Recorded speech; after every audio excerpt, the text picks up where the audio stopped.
Hello, Internet. Welcome to the stream. Welcome to Hermit Trivia, episode 11. If you're seeing me, it's just me right now. But we're about to get rolling when some more people get in with some delicious indoor trivia goodness. Going to be starting in just about 15 minutes, I'd say. Going to wait for some people to roll up, and play a damn fine game. I'm excited about this. It's going to be a fun night.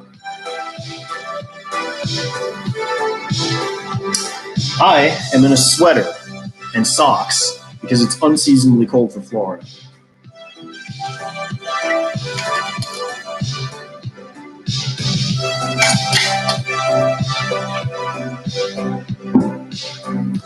If you're just entering right now, don't be afraid to make yourself known.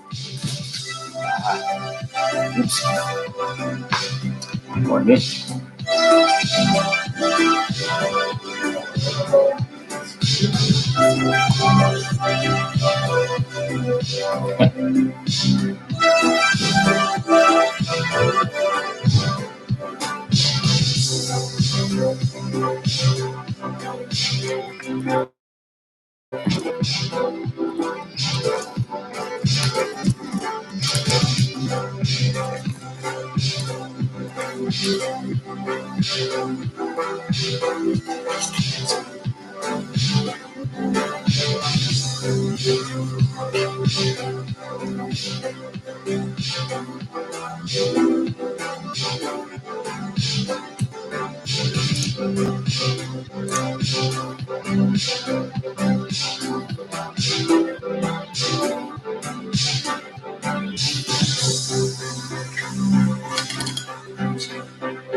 How y'all doing tonight? When you get here, let me know what you're drinking, how you're doing, what's keeping you safe, sane, and sapiosexual on this lovely Tuesday night.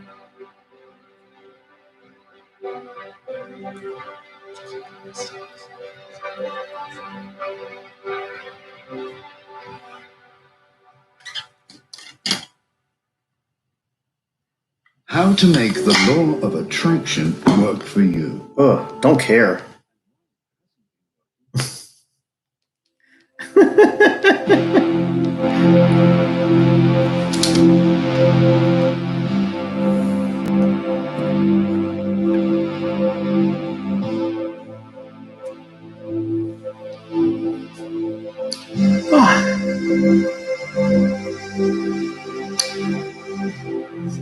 Fun fact, they say the images seen in a crystal ball are created by a feedback effect of light going through your eyes back through the nerve and then going back, sort of a loop of lack of images. So the optic nerve compensates by creating its own images within the brain to interpret.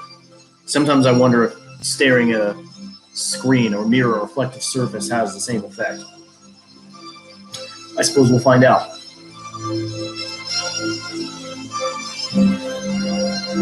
DB in the chat. It's going down.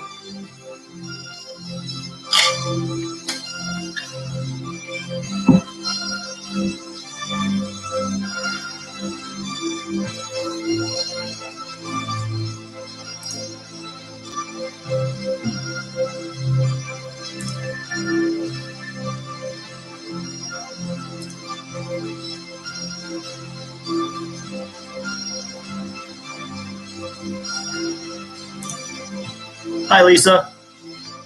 Hi, Mike. I'm sure you're here too.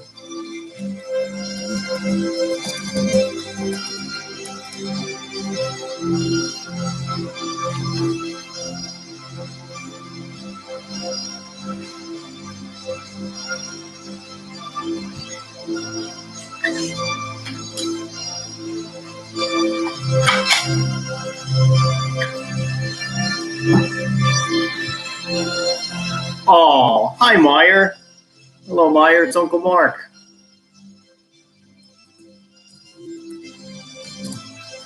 It's my little niece, Meyer. She's so sweet.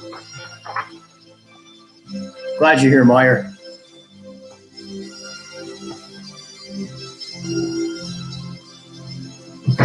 Hey, Meyer, look. I've got a new show partner.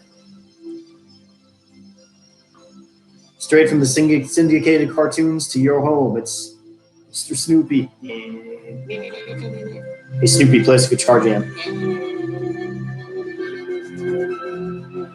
He plays guitar and he cuddles. It's the best. Good to have you here, guys. Hopefully we'll get started. I'm going to give it about 10, 15 minutes or so. I'm going to see who comes in and joins the stream. We'll get some friendly faces.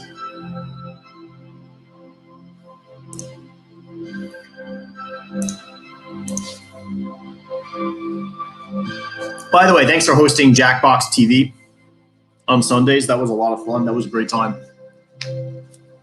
My sister-in-law hosts a Jackbox TV game on her Twitch TV channel on Sundays. You can actually check it out at the Glam Gamer at Twitch TV. It's a lot of fun. It's a lot of fun to watch. You see us play some amazing Jackbox games. We've got Quiplash. We've got all the other stuff. Quiplash is the only one I can remember that. It's my favorite, I think.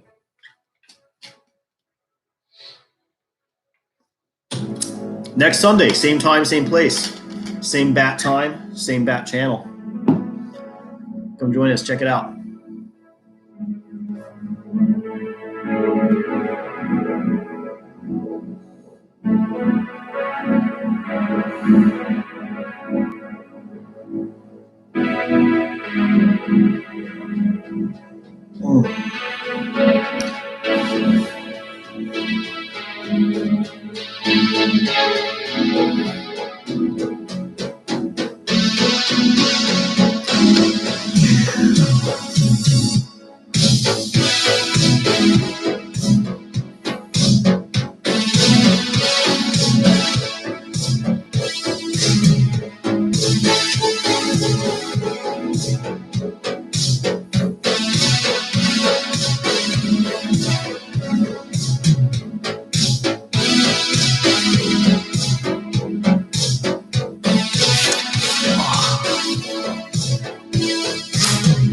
Welcome to Hermit Trivia. If you're just arriving, we are just waiting for some newcomers to roll in so we can play the best trivia game on YouTube.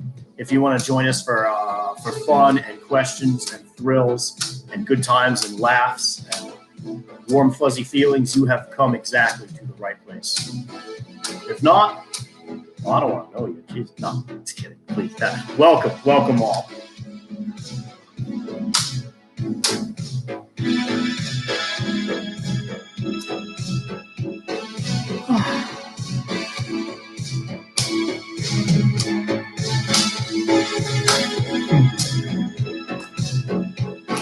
I think I may have to start these streams sooner because they probably don't give the alert that the stream is actually starting until a few minutes after it kicks into gear. So take a little more time. Live and learn.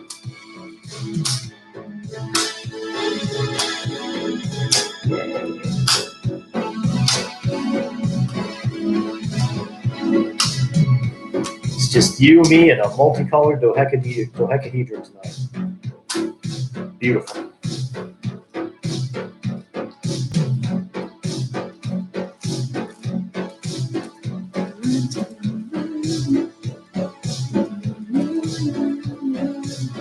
Oh, good call. Yeah. Do what Lisa does. Camp the channel and refresh until we're live. That's how you do it. That's how you get her done.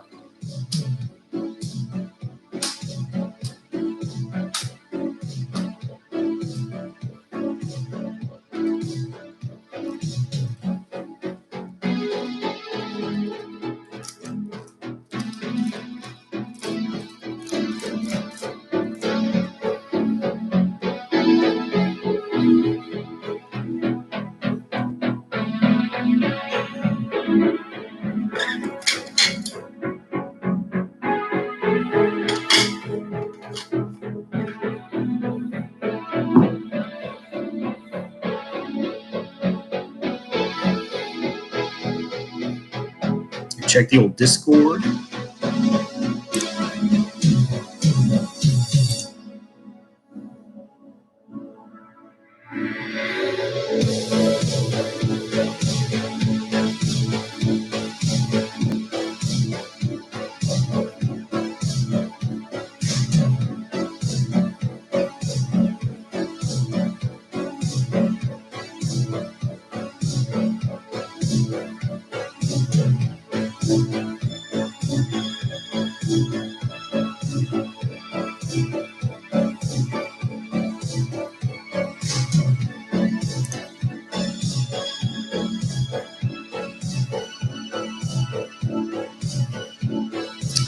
Okay, you're coming up on us on the stream. You're seeing Hermit Trivia.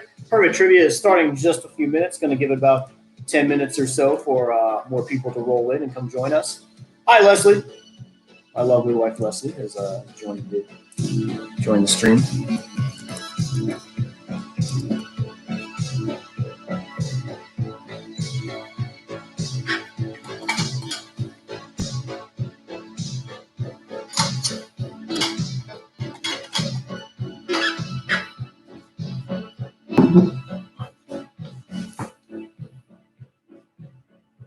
Hold on, I'm going to pause it for a moment. Just going to put a memo on Facebook.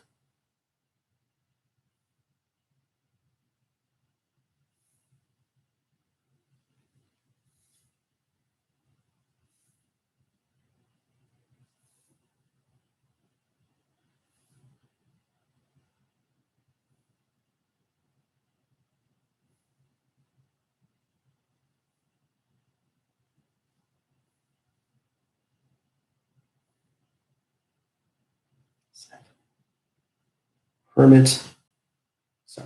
Yes, I'm cold too. Surely, I'm so cold. I had to put on socks for the first time in weeks.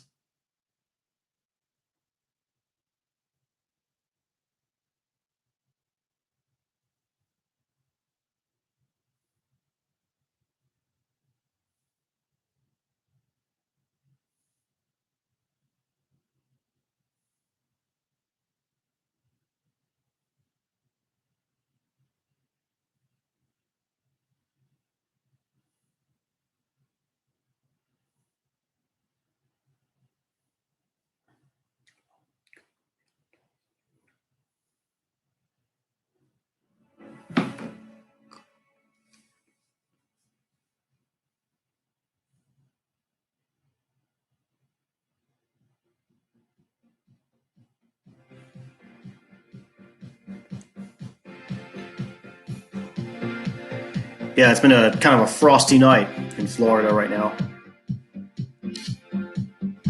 Or the house is just over air conditioned. That's entirely possible too.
No wonder I'm on a liquid diet.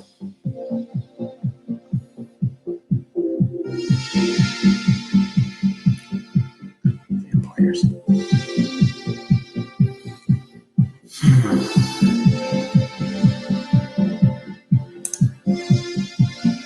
Okay, we're going to start about 6 minutes or so, I'd say. Let's get it rolling.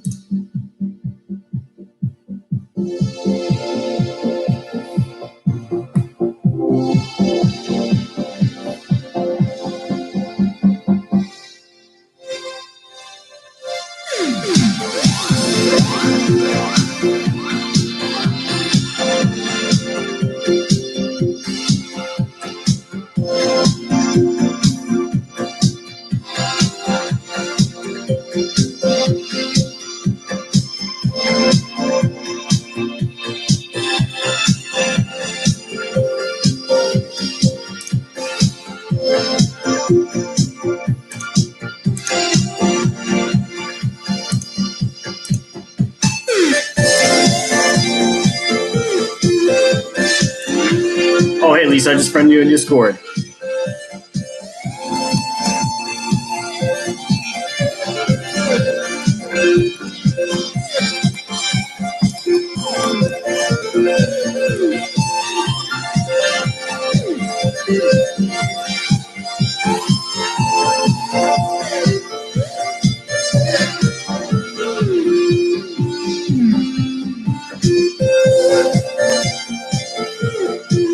Digging this music.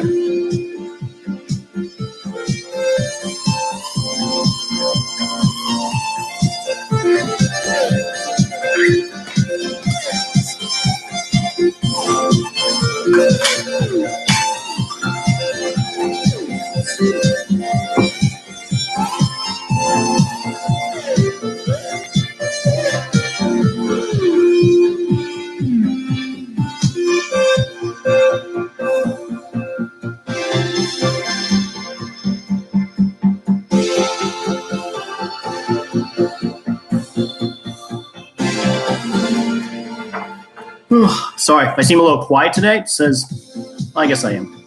It's okay.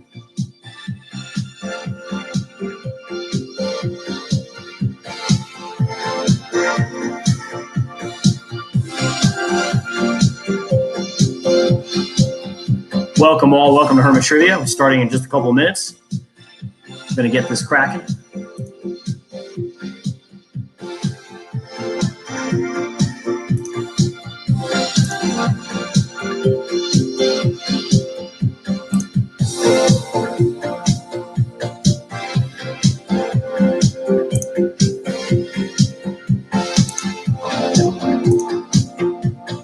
Check later.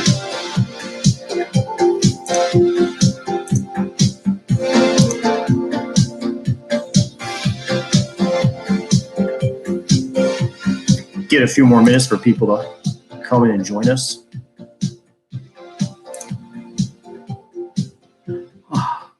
Oh, good. We got some more takers, more peeps and parties for party people. Oh, we got a rising tide. Hello, all. Welcome to Hermit Trivia. How to make Getting started in just a few minutes. Why does this keep coming up? Law of attraction. Is that some like incel nonsense? Like, oh, jeez.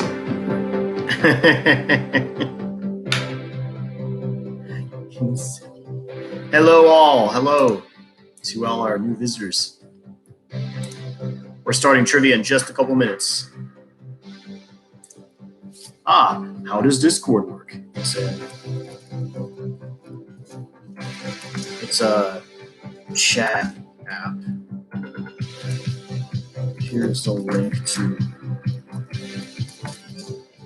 my channel invite.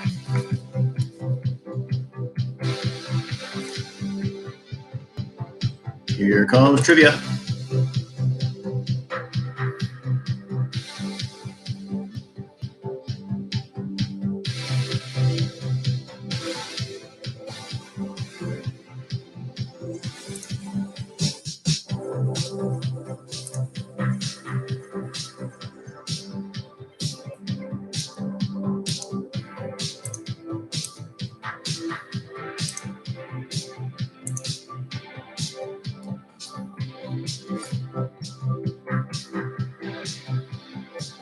Hey, Josh. Oh, great to hear from you, man.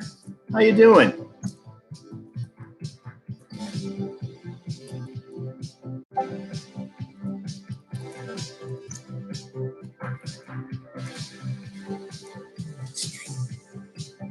Not, no, I never do.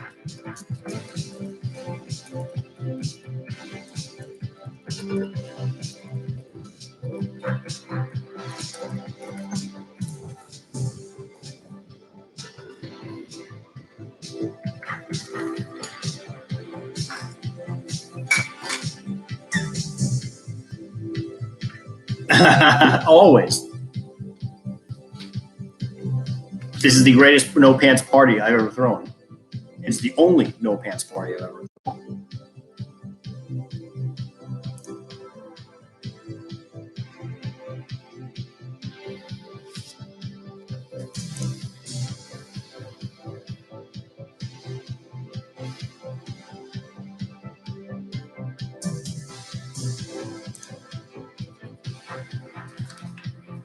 I'm going to give it 5 minutes. 5 minutes, and we'll start.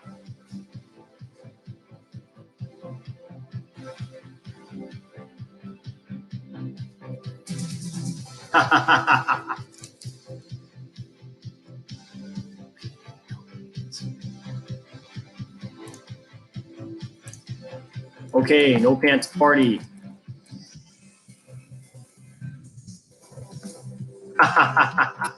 Question to tide you over.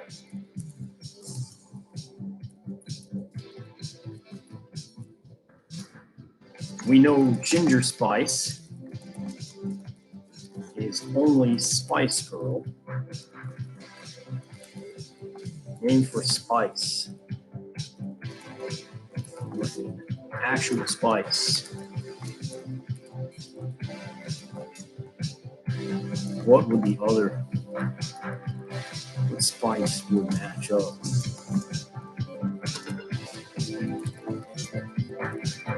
I've kind of done that before. I think it's going to satisfy. I'll never get a satisfying answer to that question.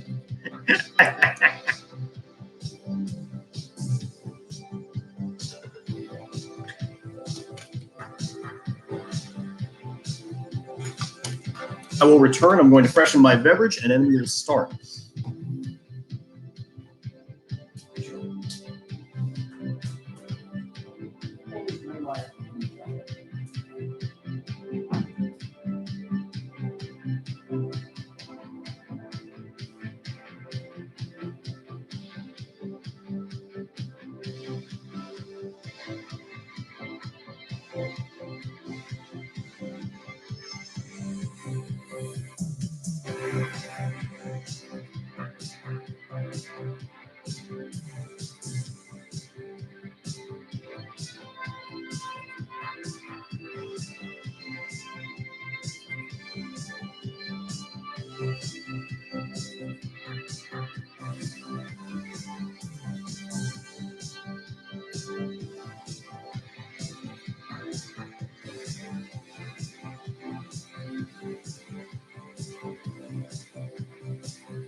Pardon the terrible commercials.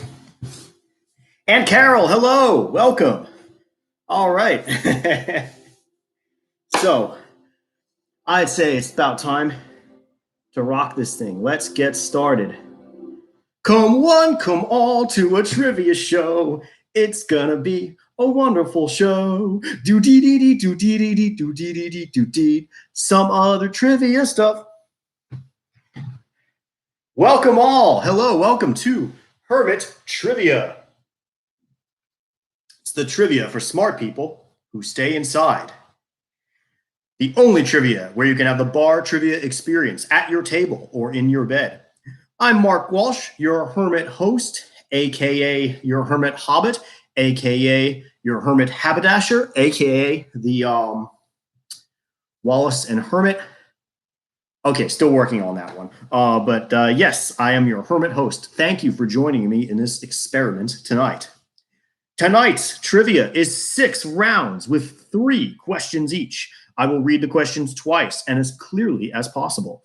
You will then have 1 minute to listen to a lovely song and write or think out your answer. Each question will be worth 1 point. There will be a halftime question worth multiple points, as well as a 5-minute break between rounds 3 and 4. There will also be a final question after round 6, which will be worth 10 points, and you'll have 3 minutes to consider the final question. That being said, this trivia game can be played at home on your own terms. You can change the point values, choose not to use the points, break the party into different teams, put everyone into one big team, call in other players to be opposing teams or teammates on separate devices, fly solo, or just rock it hard. Just watch me or listen to me if you want. You can watch me watch my amazing hosting abilities, or if you are less than impressed by my hosting abilities, you can just listen and enjoy the trivia however you like. This is a free-for-all buffet. This is the this is the Golden Corral trivia. You can tell. Anyway, please, speaking of which, feel free to share in the chat your chosen food and drink. I'll do so right now. I got myself a little Cali Mojo here, a little red wine and Diet Coca-Cola. You can also share your point totals, how many teams you formed, descriptions of the new parallel dimensions you found within corners of your house. And if you do know those, please call me, let me know. I would love a little portal. That'd be fantastic. Okay, to increase interactivity and fun, we're giving a 10-second window for people to guess answers to a question before the final reveal. I will show the go prompt for 10 seconds during the time players have a chance to type a guess on the chat window. For 10 seconds, as long as this sign is up, you can put whatever guess you like on the chat. Otherwise, this sign will be up, and do not put your answer your answers on the chat window. Do not type on the chat stream when this sign is up after 10 seconds. You can type other stuff, just don't type guesses to the answer, because we want to keep it fair and fun and friendly and cool. And you know, we keep it up. In case someone's competing with someone, we don't want to give away the answer. All right. We're also trying something new tonight as well. We actually did this last week too. We're trying something new tonight, a theme round. One of these rounds tonight has all three of its questions unified by a single theme that will be announced after all the questions of that round are read. If you guess the theme before the reading, give yourself 3 points. So listen to that one round where the 3 questions have a singular theme in them. So if you have for example, if you have a round where one answer is red, and compare in the answer or question, one answer is red, and next question the word purple comes up, and in another question the word puce comes up. Those are all colors. That would be the theme of that round. If you got that, you get 3 points. So keep your brain open for the theme round. All right, and most importantly, please refrain from discriminatory talk, political comments, donkey talk, or rudeness. And let's just let bygones be bygones. Let's enjoy the time we have here today. I know we're all on a lot of stress and anxiety right now, and this is our time to escape from it and enjoy it and have fun in the best way and reconnect with our friends. So be respectful. Don't be a jerk. I know you won't. You're all cool. Let's be friendly. All right. Scores can be kept on the provided printout sheet, which has been shared on Facebook. They may also be kept on scratch paper, or if you score very low, on your fingers and toes. And if you score very well, I won't tell. It's okay. All right. Enough of my yakking. What do you say? Let's boogie. It's time to go with round one. Round one. This is fun. The category is stage names. Stage names. Question 1. Born Maurice Micklewhite, what British actor did not change his stage name into his legal name until the age of 83? Born Maurice Micklewhite, what British actor did not change his stage name into his legal name until the age of 83? You have 1 minute to win it. Here it goes.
5, 4, 3, 2. And that is time. It's time. Let's discover the answer together. Born Maurice Micklewhite, what British actor did not change his stage name into his legal name until the age of 83?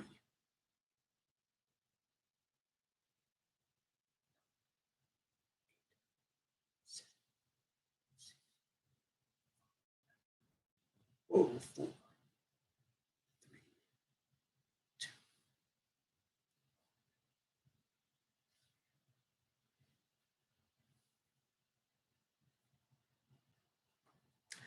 And yes, Lisa is correct. Lisa has guessed it is Michael Caine. Michael Caine, that great British actor of such great films as The Dark Knight, as the other Batman film, and of course as Scrooge in The Muppet Christmas Carol. Mr. Scrooge, it's so cold. Well, maybe you prefer to be unemployed. Oi, oi, heat wave. This is my island in the sun. Oi, oi. Still my favorite role of this. I believe it's one of his favorite roles too. Well, nobody. That's the great thing about the Muppet movies. Nobody comes away from the Muppet movies unhappy. But yes, the answer is Michael Caine. Michael Caine. His birth name is Maurice Micklewhite. He didn't change until very late, mostly because he got sick of being stopped by airport security. Excuse me, what do you think you're doing? I'm Michael Caine. Yeah, whatever, Micklewhite. Coming with us. I'm TSA. I'm locking you down. Hello, Barbara. Welcome to the stream. Welcome, welcome. We just did question 1. Don't worry, you didn't miss much. You're it's all good. Okay, question number 2. Question 2. Nick Rhodes, founder and keyboardist of what English new wave group, changed his name from Nicholas Bates because he got tired of schoolmates calling him Master Bates? Nick Rhodes, founder and keyboardist of what English new wave group, changed his name from Nicholas Bates because he got tired of schoolmates calling him Master Bates? Can't make this up, folks. All right. Well, I could, but it wouldn't be very responsible of me. Here's your minute.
All right, that is your minute.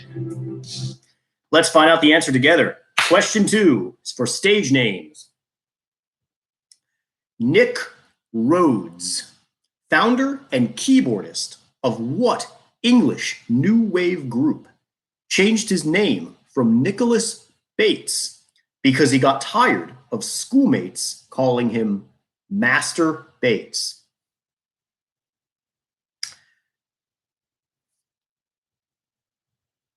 It's always the second question. I forget about the little sign. I'm so glad I caught myself this time.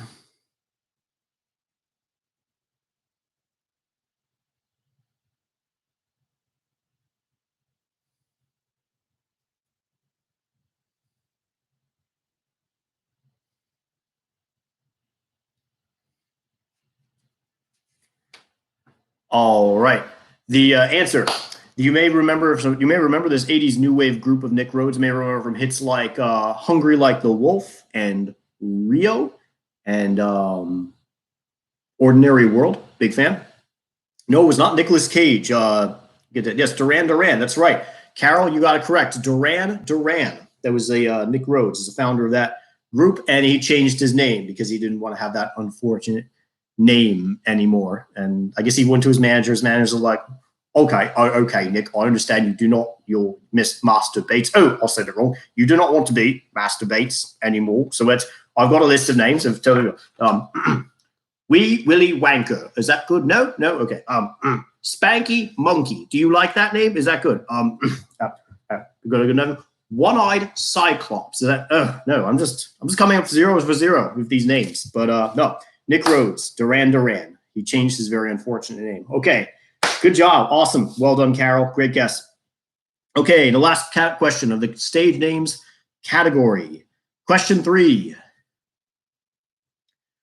Actor Iron Eyes Cody, who built his career around Native American roles, including the famous Crying Roadside Indian PSA from the 70s, was actually what European ethnicity?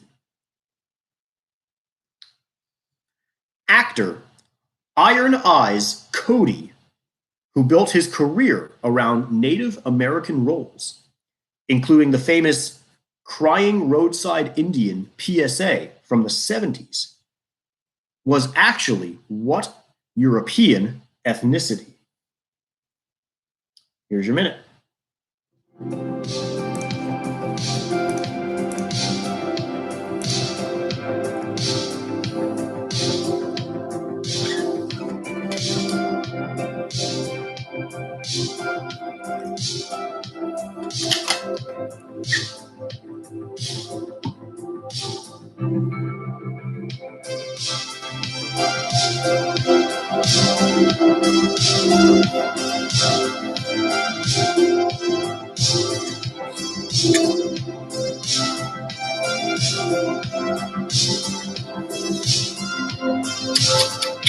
Now it's getting too hot for socks.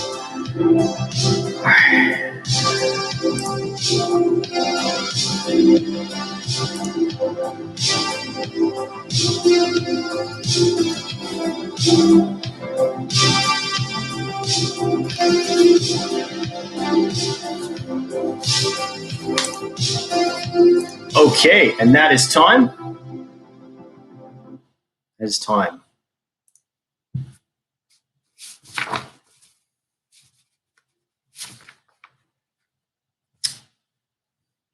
Okay, question 3.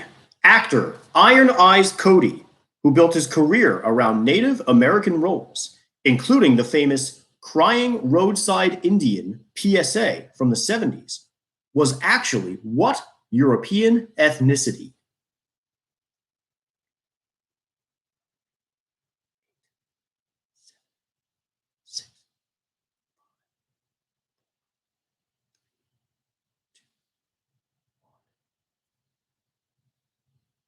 Yes, very good. Give a shout out to Lisa and Carol for getting your answer. He was Italian.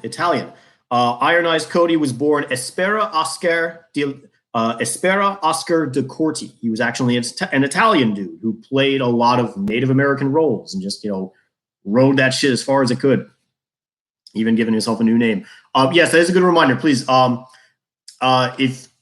a reminder from the first round, please do not, unless you see this sign up and me counting, please do not post any answers on the chat stream. Please do not. We want to keep this fair. So this is the 10-second count while the go sign is on is your one opportunity to put up the sign. Yes, Iron Eyes Cody, the actor who went from polenta to corn mush and buffalo jerky. Buffalo jerky parmesan. That sounds really good. It's all good. It's all good. We're all just having fun. Okay, on to the round 2 category. The category is Kids Lit. Kids Lit.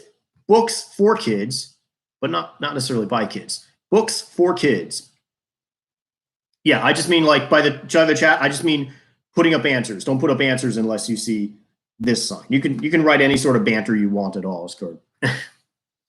Okay, Kids Lit. Question 1. Mentioned in an 18-stanza poem from Lewis Carroll's Alice in Wonderland, who is the companion of the walrus? Mentioned in an 18-stanza poem from Lewis Carroll's Alice in Wonderland, who is the companion of the walrus? Here's your minute.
All right.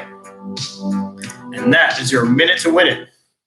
Let's discover together. Question number 1 for Kids Lit. Mentioned in an 18-stanza poem from Lewis Carroll's Alice in Wonderland, who is the companion of the walrus?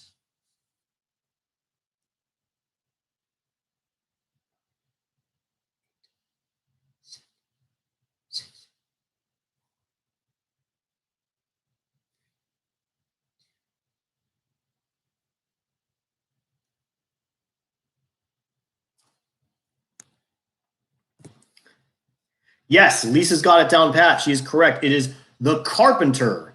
The carpenter. The walrus and the carpenter were that famous poem. And it's well, the walrus got his own Beatles song. The carpenter did not, but he was definitely the partner. You know, he was the carpenter. Goo goo goo goo. Okay. Well done. Question number 2. Question 2. In the setting of the wizarding world of the Harry Potter books, what job does an auror do? In the setting of the wizarding world of the Harry Potter books, what job does an auror do? Here's your minute.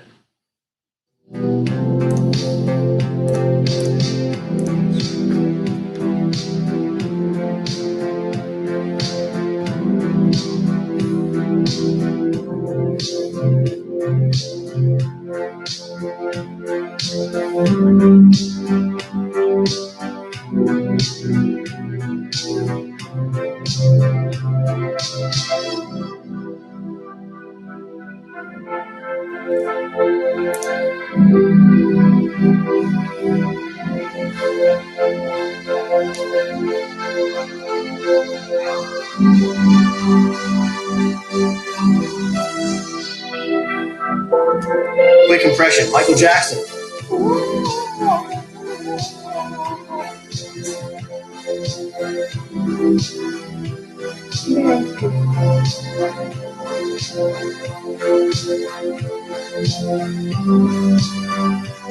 Okay. That is question 2. Kids Lit. In the setting of the wizarding world of the Harry Potter books, what job does an auror do?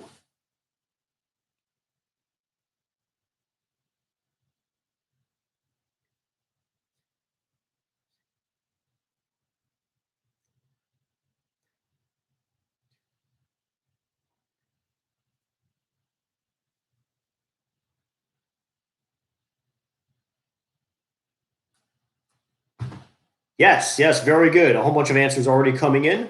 I will accept law enforcement. I will accept hunt and capture dark wizards. Yes, that is correct. That is an aura do. An aura is basically a wizard cop. Aura, wizard cop. Drop the eye of Newt. It's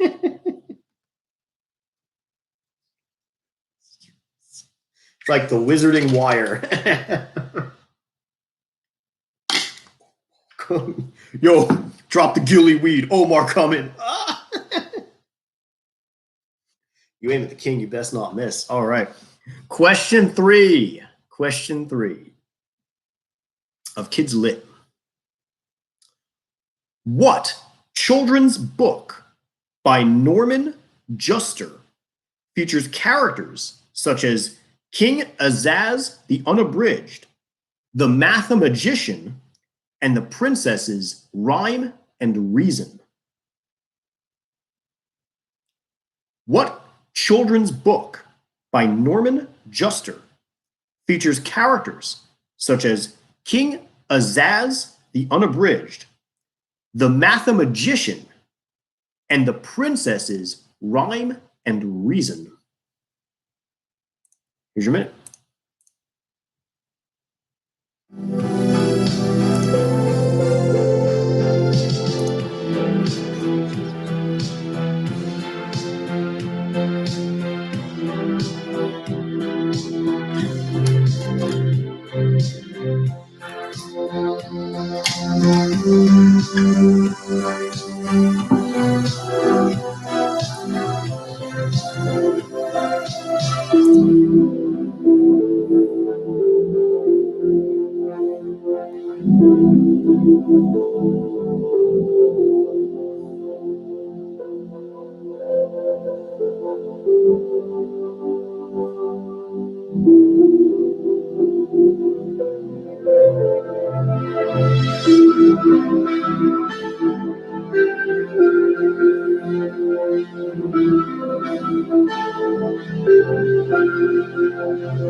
All right. That is time for question number 3, Kids Lit. What children's book by Norman Juster features characters such as King Azaz the Unabridged, the Mathemagician, and the Princess's Rhyme and Reason?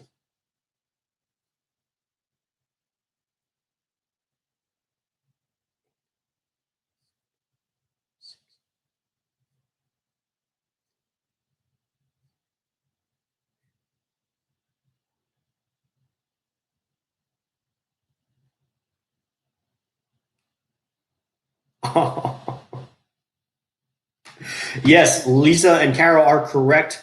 Yes, and Leslie is too. Yes, you got it. Absolutely, is one of my favorite kids' books, The Phantom Toll Booth. The Phantom Toll Booth, in which a young boy named Milo enters a world of wonderful letters and numbers and incredible English language and arithmetic puns. It's a lovely little book. It's one of those books actually I find that I read it as a kid and I was like, oh wow, this is neat. And I was like, oh hey, Phantom Toll Booth. I'm like an adult. I'm curious. I'll see how this holds up. And I'm like, yeah, it holds up. It's like Alice in Wonderland. Like the cleverness and the understanding behind the book really holds up. So I recommend this book for kids and adults. Phantom Toll Booth is a really fun little book. Very clever. Yes, good on you, Lisa and Carol and Leslie. Sorry, Charles. Sorry, you're having rough luck tonight. Hopefully, it'll improve later in the game. We are on round 3, the last round before the halftime. Round 3, this is a fun one. Round 3 is weird laws. Weird laws. And just so you know, these are all these laws are all still on the books as of 2018. I know you get a lot of weird law categories. There was like, oh, there are loopholes, they got closed, it's old stuff. But no, most of these laws, all these laws on the questions are still in effect. This is some fun stuff. Okay, weird laws. Question 1. Do your duty to the state of Oregon, and remember, when you're there, it is illegal to throw what out of a moving car? Do your duty to the state of Oregon, and remember, When you're there, it is illegal to throw what out of a moving car? Here's your minute.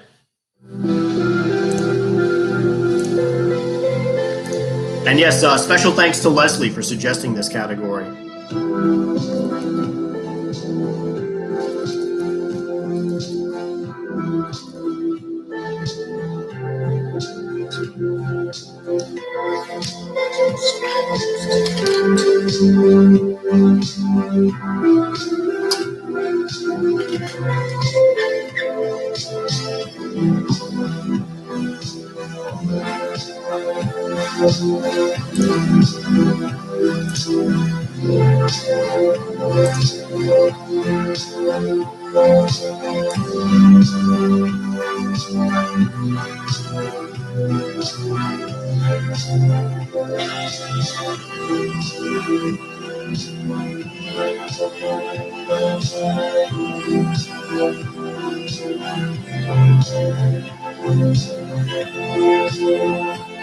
All right, you got 15 seconds.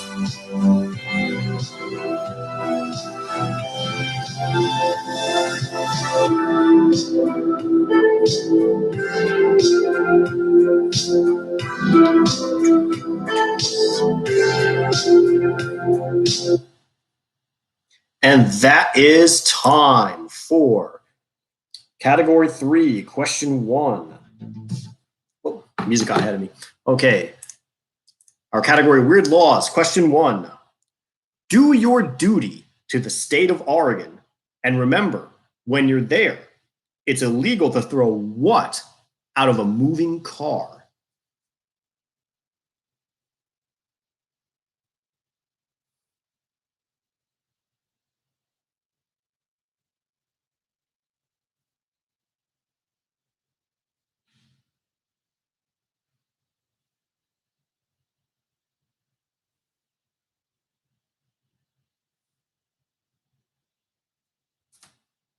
Yes, a lot of good guesses here, but Lisa and Leslie have it both correct. It is poop. Yes, you cannot throw poop out of a moving car. And no poop, aka scat, no feces, no.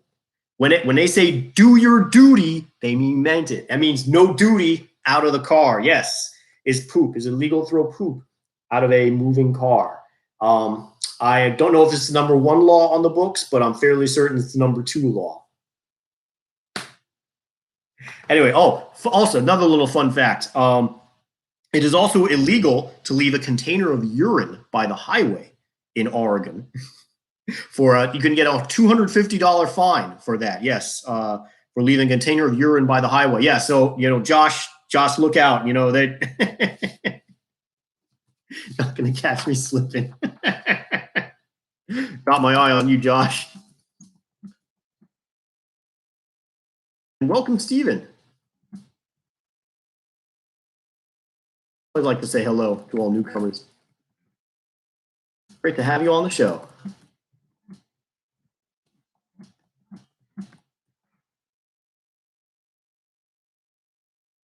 All righty, going on to question 2. Question 2 of weird laws.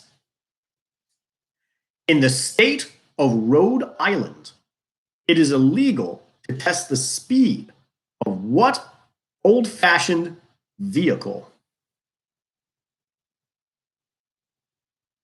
In the state of Rhode Island, it's illegal to test the speed of what old-fashioned vehicle?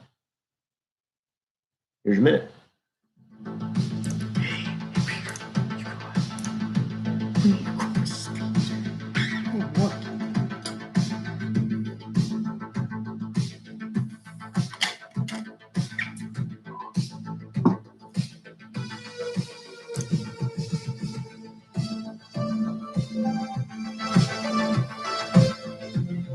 Oh, yeah. It's the language of my people.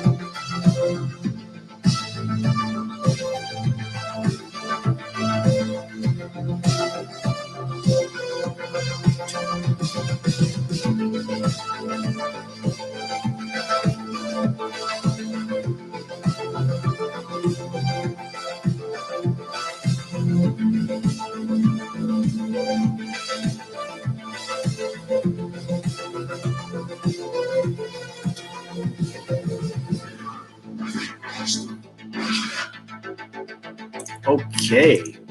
And that is our minute. For question number 2.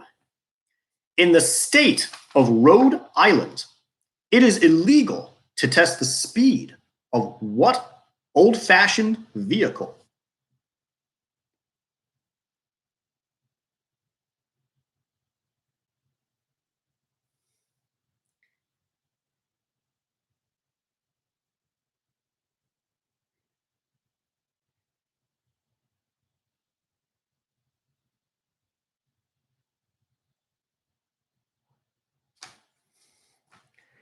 Okay. You know what, Charles, Leslie, Carol, and Lisa, you're all close, but close enough. And Barbara, you got two. Barbara is not horse and buggy, it's just horse. Horse. But since horse is included in the answer, I'm going to give it to you all. So you all should give yourself some points. Because yes, it is horse. It is illegal to test the speed of a horse in the state of Rhode Island. Which means Peter Griffin and BoJack Horseman are going to have a hard time partying together. That's bad news bears. And don't worry, I won't subject you to a skit of the Family Guy BoJack crossover. What is this? A crossover episode? Oh, horse. Oh, I don't know. You make me.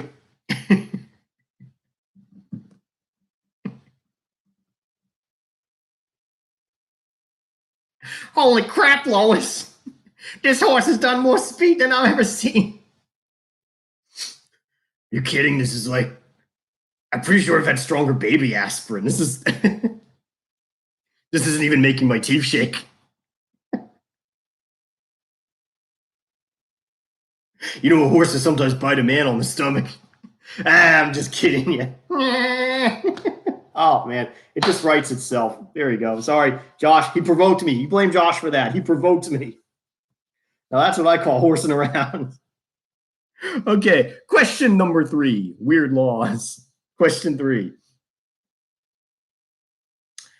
At least you have Dance Dance Revolution.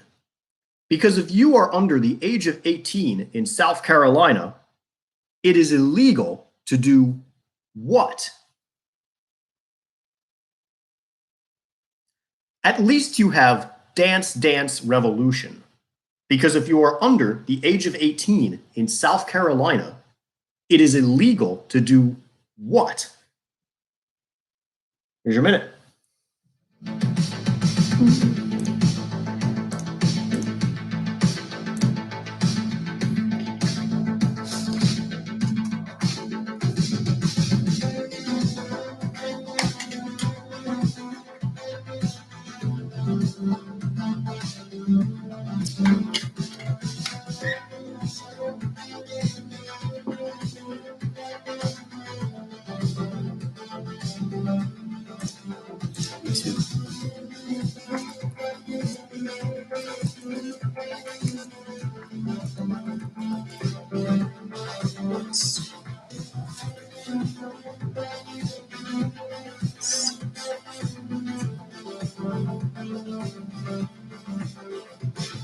I'll blame who I want.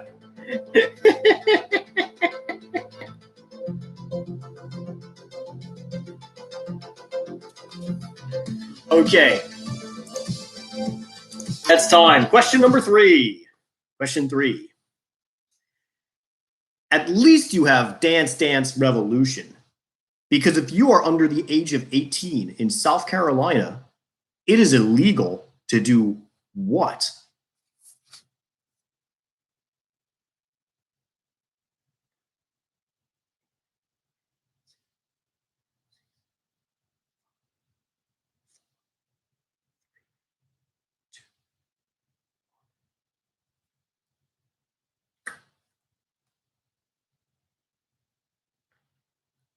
All right. Those are all good guesses, excellent guesses, but I have to give the shout out to Lisa because she is absolutely correct. It is pinball. Pinball is illegal. It is if you're under the age of 18 in South Carolina, it is technically illegal to play pinball. So yeah, no pinball, no pinball wizards there. Sorry, Tommy.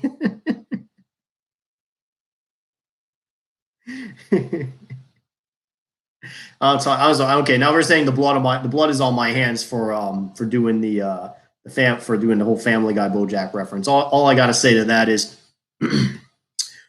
what if Family Guy got saved? It'd sing praise in a whole new way. Holly frickin' Lou, yeah! Pinball's a magical game. I love pinball. I have very fond memories of the old there's a Doctor Who pinball machine like back in the 80s and 90s, and you can still find it in like places like Ground Control and everything. It like goes all the way from like, and it's like classic Doctor Who, so it goes from like first Doctor to seventh Doctor, and it's pretty fun, especially when the Daleks pop out and just hitting balls and going exterminate, exterminate. Ah, good times. Anyway, speaking of good times, there is no good time like the halftime. We have reached the halftime round. Your halftime category is music. You have 5 minutes for this question and 5 guesses to make. You can only make 5 guesses. Any more will be discounted. They're flat out. Each guess is worth 1 point. And if you get all 5 correct, you can add 5 extra points to your score for a total of 10. So the maximum points you can earn on this is 10 if you manage to get all 5 of your guesses correct. All right. And the best part is, this is a nice long 5-minute break. So this is a perfect opportunity if you want to grab a smoke, hit the bathroom, freshen your drink, get something to eat. Just take a break from looking at my ugly mug for 5 minutes. I don't blame you. I totally understand.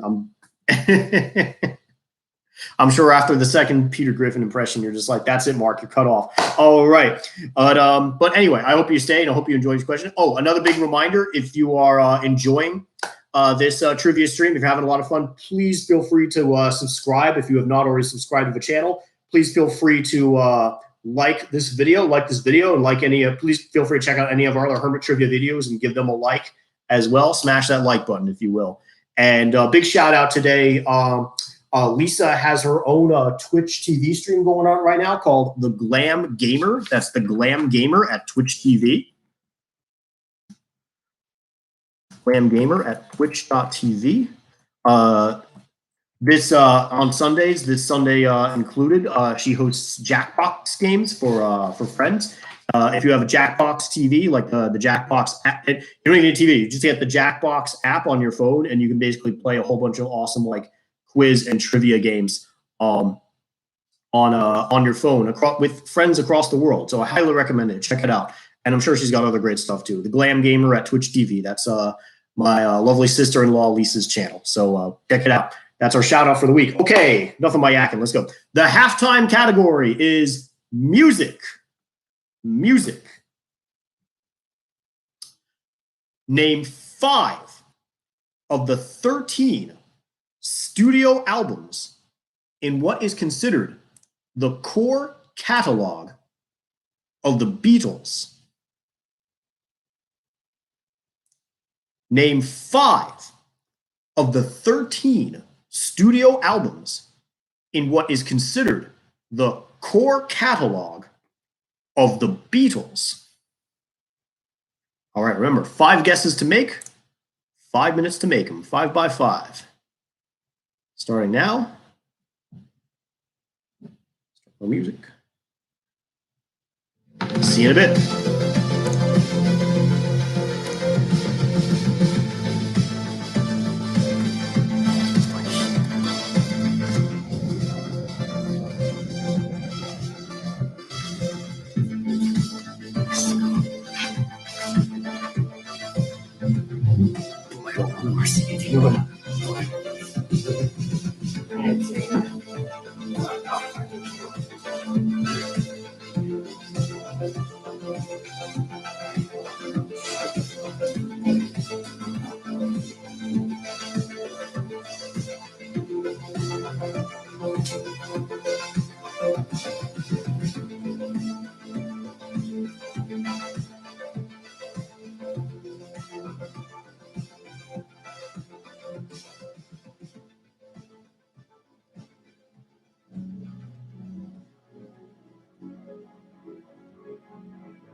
All right, got 10 seconds left.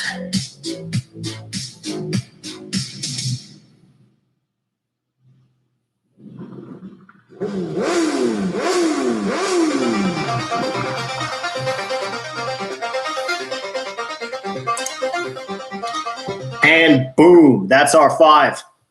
Welcome back to the second half of the show. We're going to reveal the answers to our halftime question. Hope you all had a fantastic little break. Hope you all got a nice breather. But now it's hope you're all fresh faced and ready to go because we're right back into the action. We are straight in, knuckles blazing, beyond Thunderdome. Okay, welcome back. The halftime question was music. Music. The question: name 5 of the 13 studio albums in what is considered the core catalog of the Beatles.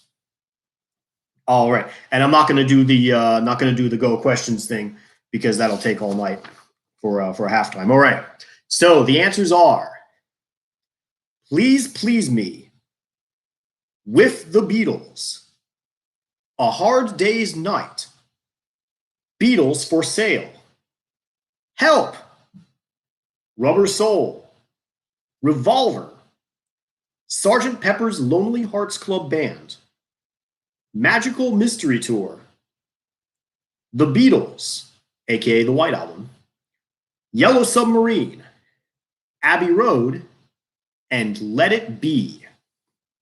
All right. Read the list again. That's Please Please Me, With the Beatles, A Hard Day's Night, Beatles for Sale, Help, Rubber Soul, Revolver, Sgt. Pepper's Lonely Hearts Club Band, Magical Mystery Tour, The Beatles, aka the White Album, Yellow Submarine, Abbey Road, and Let It Be. All right, those were the 13 albums. 13 albums by the Fab Four we were looking for. If you got if those albums were in 5, oh, Barb, did you cheat? Barbara cheated. Boo. Shame. Shame, Barbara. No, it's at home. It's all fun and games. Do it. Do it however you want. Yes. But yeah, if you got 5, if those albums are in your 5 guesses, you get a whopping 10 points. You get 5 for getting all in there, and then 10, another 5 on top for 10. Hope you all did it well. I'm sure, honestly, you probably all nailed it. If you're as big a Beatle fan as I am, which I know most of you are, you probably choke slammed that question to the ground, as well you should. Choke slammed it and took it out for tea. Okay. If you'd like, thank you for sticking around for the second half of our game. If you'd like, please feel free to put your point total on the put your point total on the board. You can let us know your current point total. If you want some bragging rights, let people know how you're doing. And yeah, all right, here you go. The second half of our trivia round, round four. Also, big reminder: our theme round is still floating out up there, so keep your earballs peeled for that theme round. Keep an ear out. Okay, so round 4. The category is potpourri. Potpourri. By the way, this is I mean to be a variety of questions, not actual potpourri, but potpourri is nice. Okay, question 1. Based on his first ever romantic experiences with an older woman, what breakthrough hit single by Rod Stewart was featured on his 1971 solo album, Every Picture Tells a Story? Based on his first ever romantic experiences with an older woman, what breakthrough hit single by Rod Stewart was featured on his 1971 solo album, Every Picture Tells a Story? All right, here's your minute. Good luck.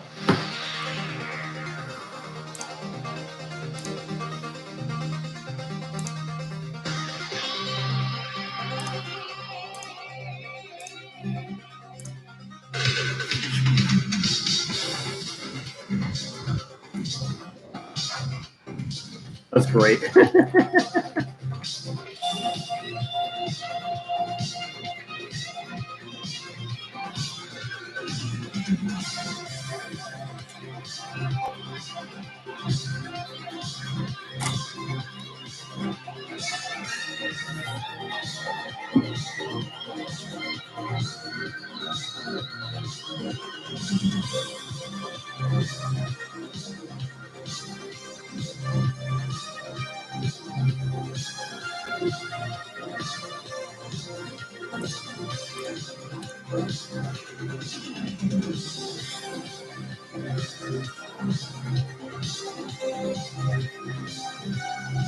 All right, 5 seconds. And that is time. Time for question number 1 of potpourri. Question 1. Based on his first ever romantic experiences with an older woman, what breakthrough hit single by Rod Stewart was featured on his 1971 solo album, Every Picture Tells a Story?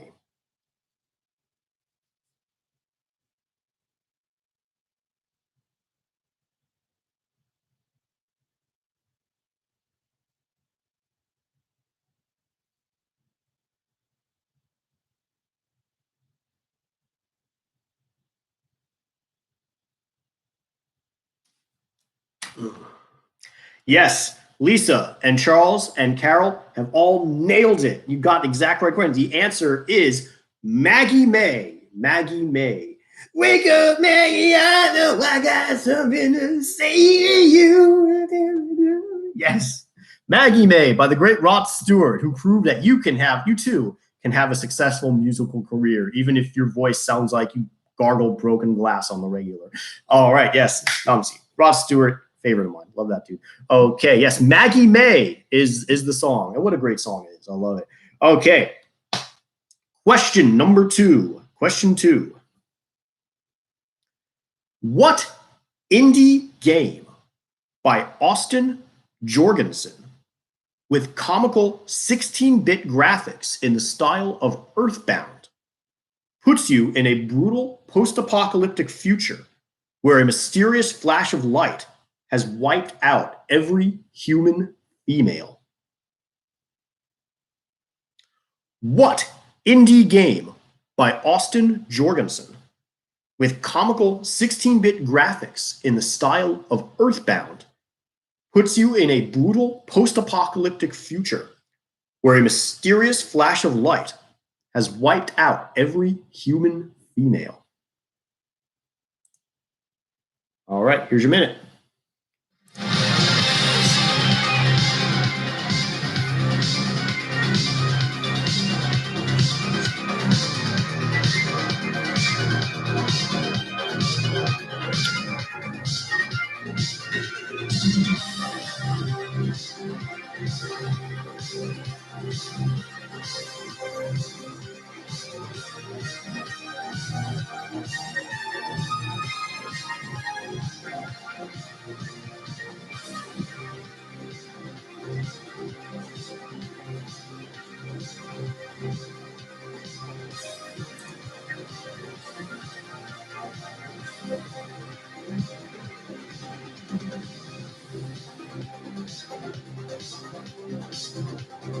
Ten seconds.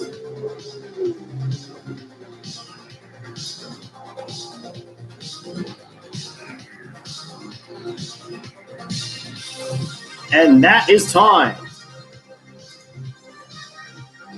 Okay, let's find out. Question number 2. Question 2. What indie game by Austin Jorgensen with comical 16-bit graphics in the style of Earthbound puts you in a brutal post-apocalyptic future where a mysterious flash of light has wiped out every human female?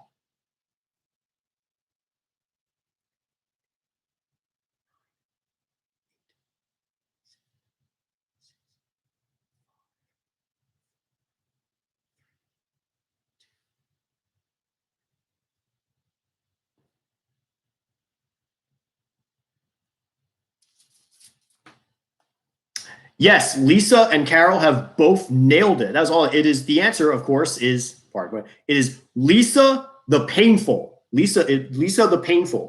Spigley, I also accept just Lisa for the purposes of it because I think it's the main game known in the Lisa trilogy. That's also Underworld that's Undertale.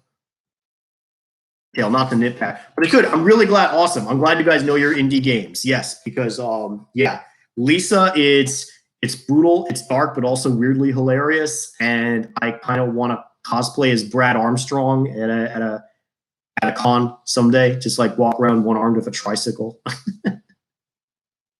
popping pills. No, it's very good. Yes, Lisa the Painful is the answer. Well done. Well done. Seriously, if you got a Steam account and you like you like awesome, oh, good night, Barbara, and you like awesome like indie RPGs, it's like $10 on Steam. Really good. Lisa the Painful. It's dark though, not for kids. Okay, question number 3. Question 3. Good night, Babs. Question 3 in potpourri. What 19th century American painter who worked in both oil and watercolor was famously known for his ocean landscapes? What 19th century American painter who worked in both oil and watercolor, was famously known for his ocean landscapes? Here's your minute.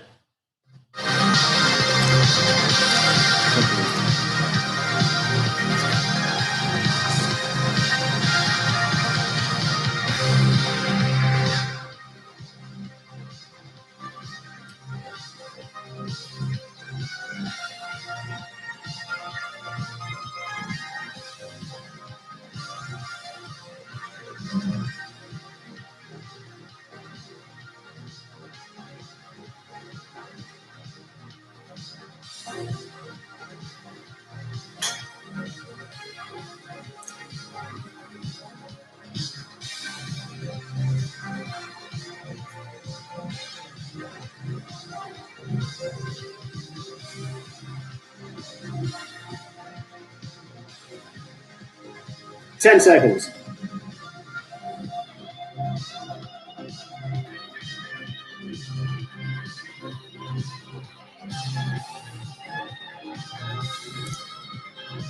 Okay, that is time for question number 3 of Potpourri. What 19th century American painter who worked in both oil and watercolor was famously known for his ocean landscapes?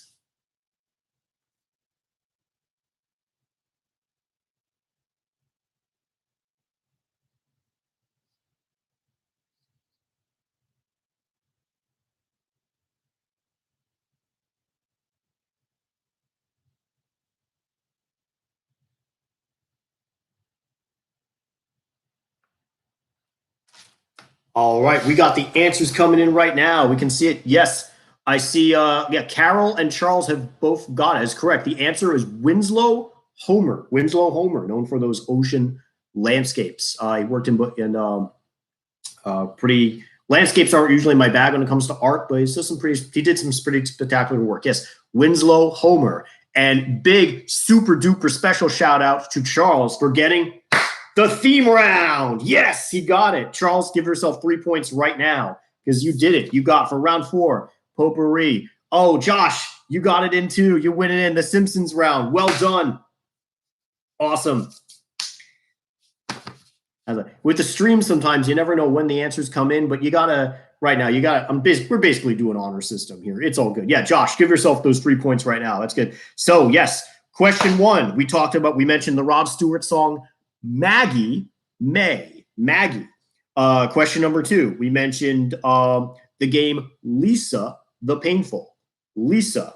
And then of course in question 3 we mentioned Winslow Homer.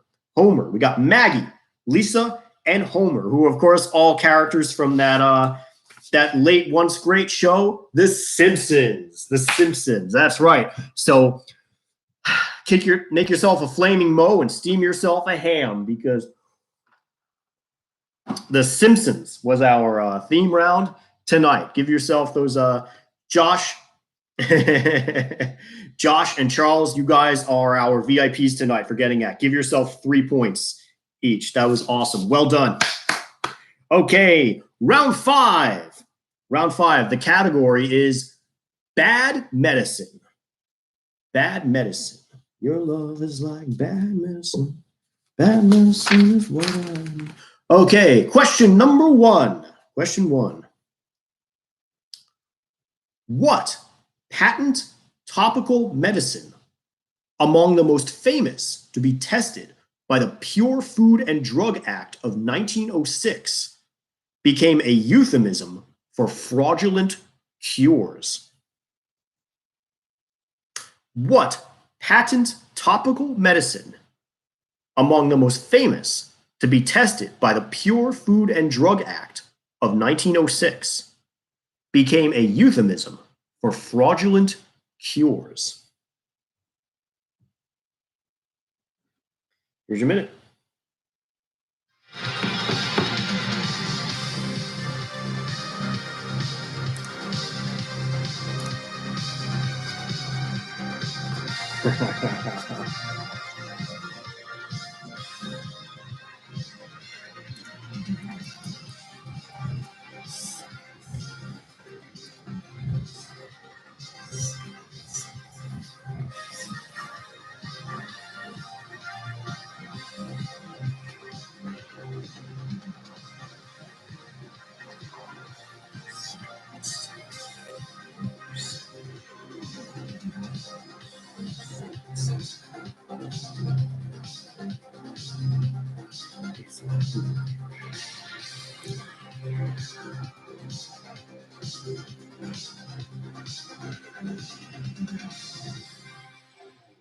10 seconds. Like leather, Oh, no, hey, I don't want those ads. Go away. Go away. Get the hydration Sorry. That's why Dove Men Plus Care Body Wash has No, YouTube, you will not make me go premium. Hold on. Technical difficulties. There we go. Okie dokie.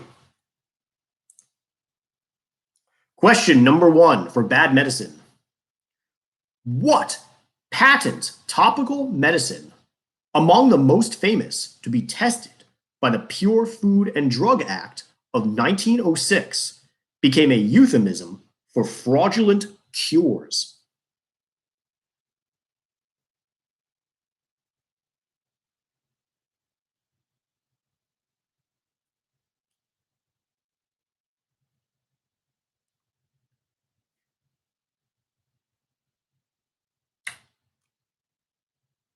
And stop. Yes.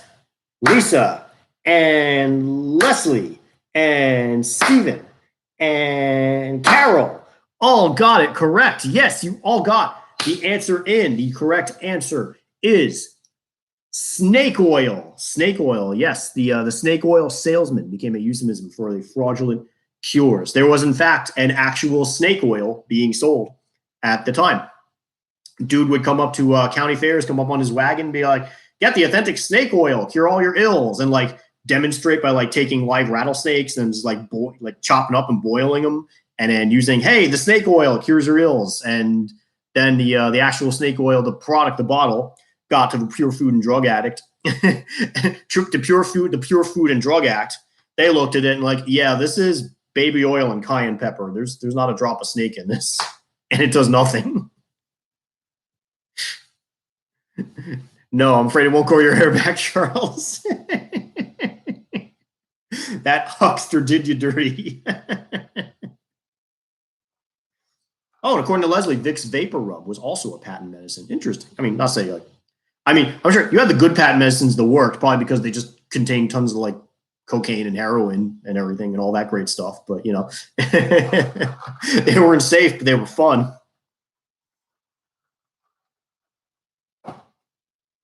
Buy yourself a bottle of laudanum for half the price of a bottle of whiskey, and medically speaking, you would be partying. Okay, question number 2. Question 2. What American clinical study that lasted 40 years from 1932 to 1972 unethically researched the effects of syphilis on unknowing Black men, even denying them treatment after the penicillin cure had been found in the 1940s? What American clinical study that lasted 40 years from 1932 to 1972 unethically researched the effects of syphilis on unknowing Black men, even denying them treatment after the penicillin cure had been found in the 1940s?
All right, that is your minute. Let's discover the answer together. Question number 1. No, sorry, question number 2. Sorry, question number 2. What American clinical study that lasted 40 years from 1932 to 1972, unethically researched the effects of syphilis on unknowing Black men, even denying them treatment after the penicillin cure had been found in the 1940s.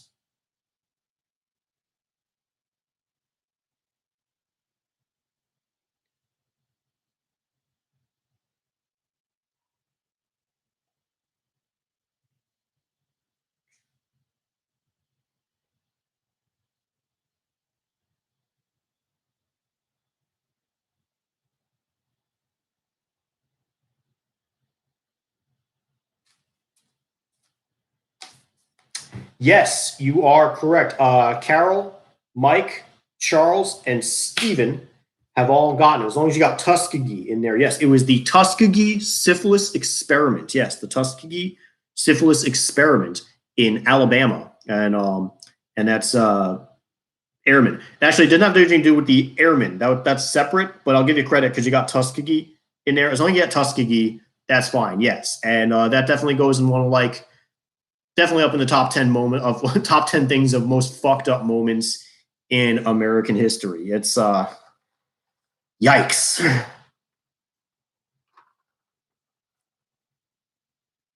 Yeah, like you're really hoping no one's doing anything like that right now for whatever reason, everything. Ugh. But yeah, hopefully it's yes, the Tuskegee syphilis experiment. Okay, question number 3. Question 3. Despite the fact that it can turn your skin permanently blue if taken in excess, many fraudulent companies still sell the colloidal form of what metal as a health supplement? Despite the fact that it can turn your skin permanently blue if taken in excess, many fraudulent companies still sell the colloidal form of what metal as a health supplement? Here's your minute.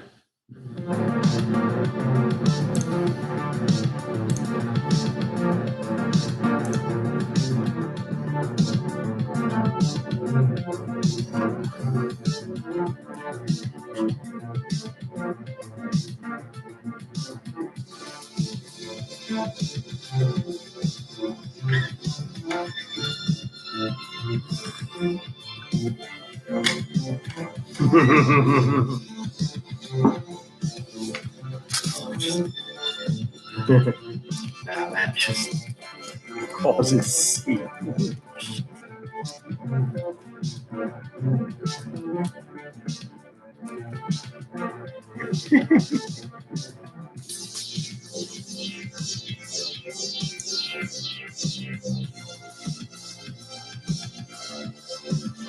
All right, 10 seconds.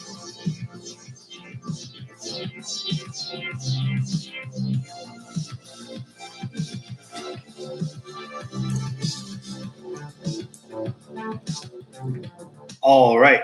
Question 3. Despite the fact that it can turn your skin permanently blue if taken in excess, many fraudulent companies still sell the colloidal form of what metal as a health supplement?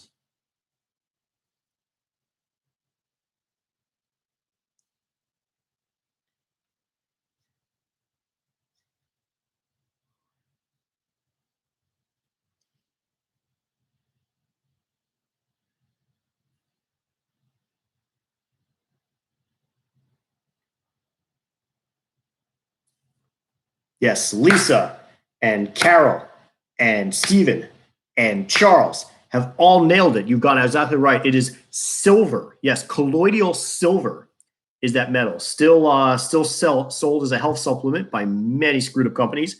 And still take it because if you do take it regularly, then there's actual evidence that if you take it regularly, your skin, not just your skin, whites of your eyeballs, like stuff on your fingernails, you turn blue as a Smurf. It's really bizarre to see. In fact, there was Yes, there was a libertarian presidential candidate from Montana, like late '90s, early 2000s, who oh god, now the baby's eyes have a birth. A candidate who actually he was running for president in the Libertarian post, and he was literally just blue as a Smurf because he took colloidal silver every day, and he's like, oh, except for a whole turning blue thing, I'm in perfect health. I'm great. It's, jeez, man. I'm more I'm more of a Dr. Oz guy myself. Dr. Oz. Oh god.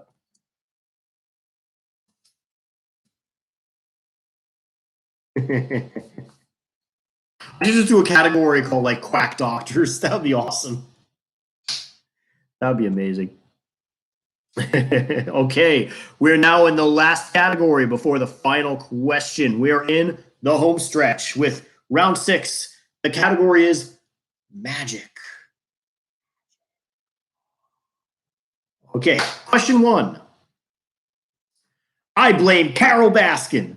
What magician duo called it quits in 2003 after one of them was brutally mauled during a show? I blame Carol Baskin. What magician duo called it quits in 2003 after one of them was brutally mauled during a show? Here's your minute.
Okay, that is time. That is your minute to win it. And I told Josh that his new band is now Eiffel 66 because he's blue, da boo dee da boo die, da boo dee da boo die. It's blue. Get it. All right, question. Sorry, moving on. Question 1 for magic. I blame Carol Baskin. What magician duo called it quits in 2003 after one of them was brutally mauled during a show?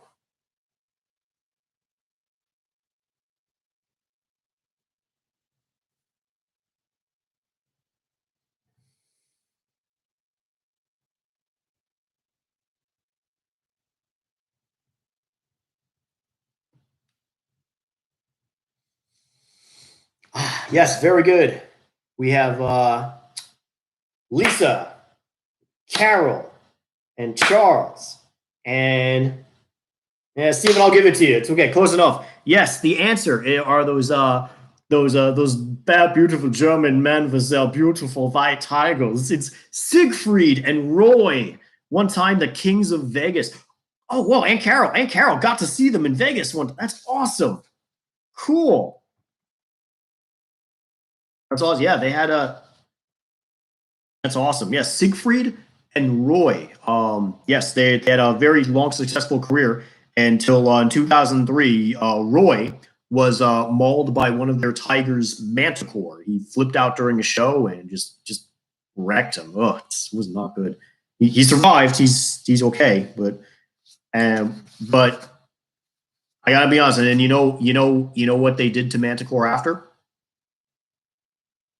They let him live a full and happy life and took care of him until he passed away from natural causes 15 years later. I got to give them credit. They didn't blame the tiger. They didn't no ill will. They just kept taking care of it, and it's anything that's really sweet. That's like a wellspring of compassion. I love that. I actually got to give mad kudos to Siegfried and Roy. I mean, they probably shouldn't be keeping tigers in the first place. Come on. If there's anything Tiger King taught us, let's let the tigers tire, let them run wild and free. We don't need more Joe Exotics in the world. Ugh, certainly not more Carol Baskins. But yeah, Siegfried and Roy was the answer. I agree, Lisa. Let the tigers tire. Okay, question number 2 for Magic. Question 2. What stage magician and scientific skeptic headed the $1 million paranormal challenge in which he offered $1 million to anyone who could demonstrate supernatural ability under scientific testing? What stage magician and scientific skeptic headed the $1 million paranormal challenge in which he offered $1 million to anyone who could demonstrate supernatural ability under scientific testing? Here you go.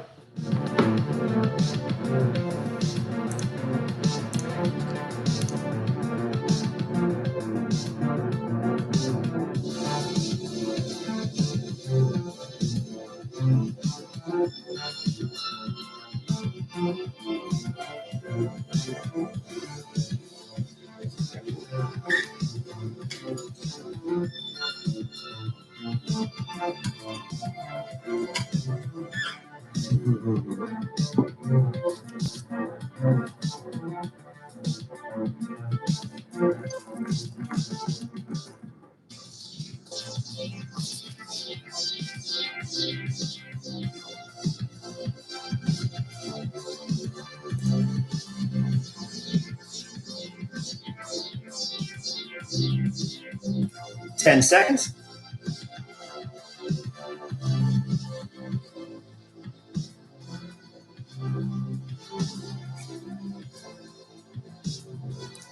And that is time. Okay, question number 2 for Magic. What stage magician and scientific skeptic headed the $1 million paranormal challenge in which he offered $1 million to anyone who could demonstrate supernatural ability under scientific testing?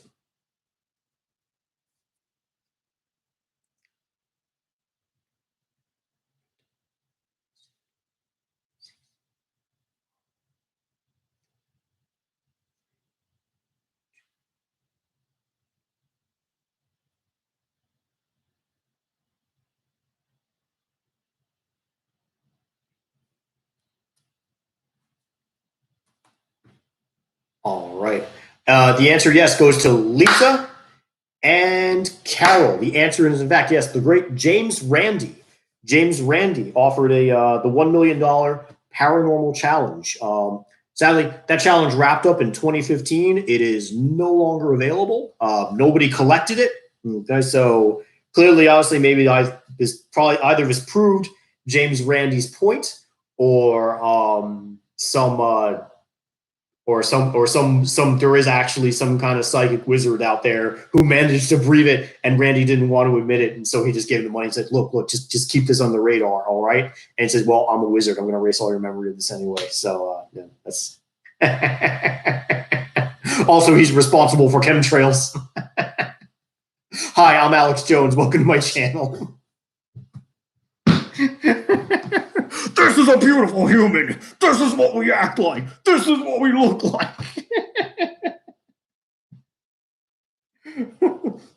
Buy my supplements. Sorry, I'm just kidding. All right, yeah. James Randi is the answer. That is correct. Yes. I do like the idea of some someone who actually knows magic or racing with some unknown army stuff. Okay. No, I mean, James Randi, good guy, excellent stage magician. Question number 3, last question of Magic. Magic. This stage magic technique with a spicy name was invented in the 19th century but it was also used to let Tupac Shakur give a posthumous performance at Coachella in 2012. This stage magic technique with a spicy name was invented in the 19th century, but it was also used to let Tupac Shakur give a posthumous performance at Coachella in 2012.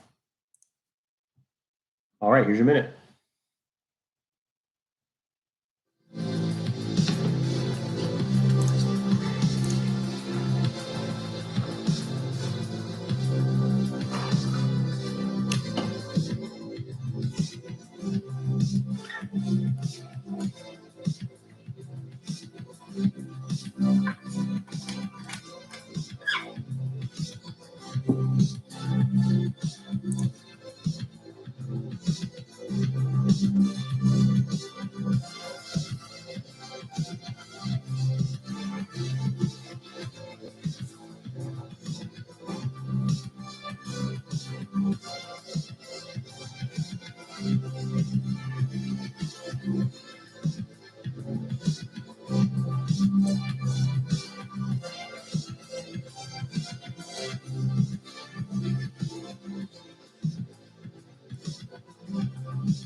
All right. Here we go. That's your minute. Let's find the answer together. Question 3. This stage magic technique with a spicy name was invented in the 19th century, but it was also used to let Tupac Shakur give a posthumous performance at Coachella in 2012.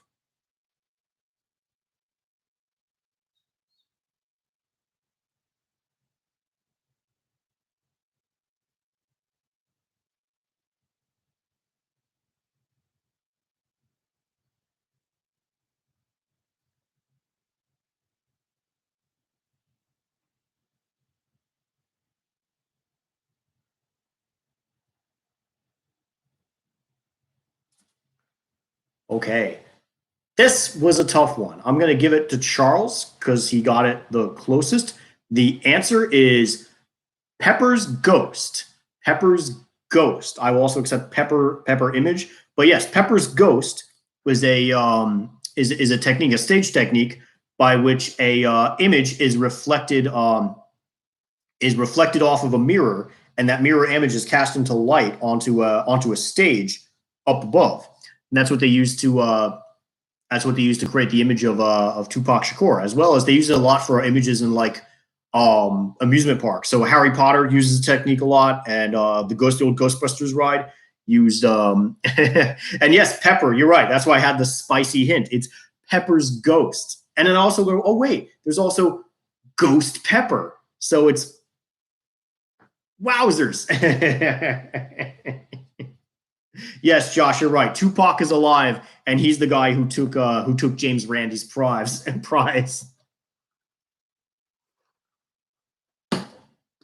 As Tupac walks into James Randi's office, and he's like, "Tupac, how do you live?" He's like, "It's magic, bitch. Ain't got to explain shit. Give me the money." Later, Holmes. Yes, Pepper's Ghost is the answer. It's a read up on how they do it. It's a really fascinating technique, actually. Yeah, it was originally done in the 19th century for stage. Like, if you did a production like a hologram. Yes, it's essentially a very early, a pre-digital hologram. They using mirrors and light.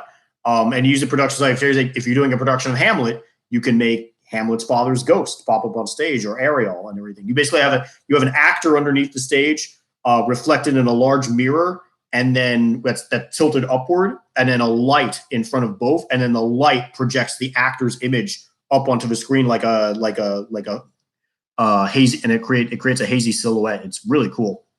It's a really neat technique. All right, yes, Pepper's Ghost is the answer. Oh, first off, I just want to say we are entering the round of the final question. That was our last round.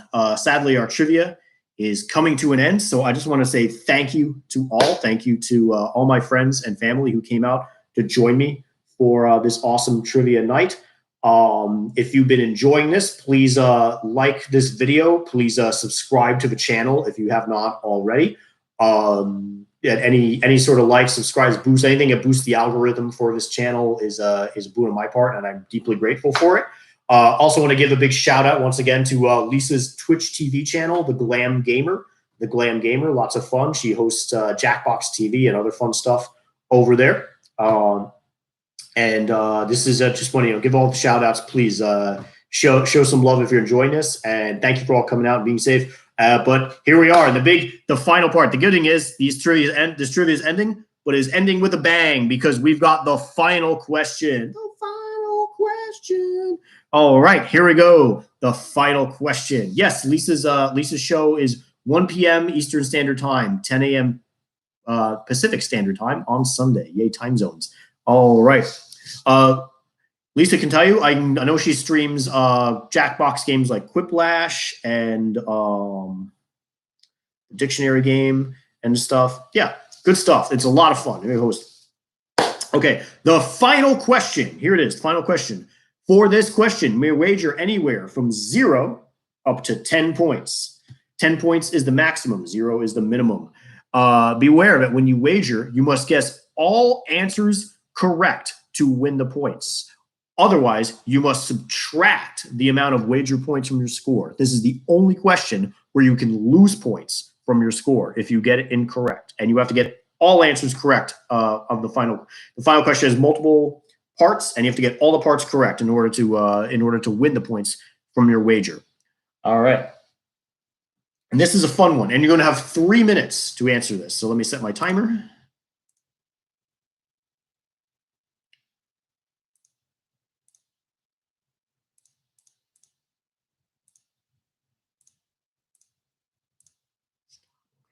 All right. So the final question category for tonight is musicals. Musicals. All right, let me show you the whiteboard. Okay, here's the whiteboard for our final question for musicals. On the left, we have 5 different musicals. And on the right, we have 5 different cities. What I want you to do is I want you to match the musicals on the left to its corresponding city where it is set in the right. You want to match the musical to the city that makes up its setting on left to right. Okay, so let's go down the list. Number 1 is Annie. Number 2 is Hairspray. Number 3 is Once. Number 4 is Book of Mormon, The Book of Mormon. Number 5 is My Fair Lady. And on the right, we have cities. Letter A is Dublin.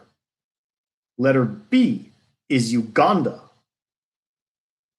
Letter C is New York City. Letter D is London.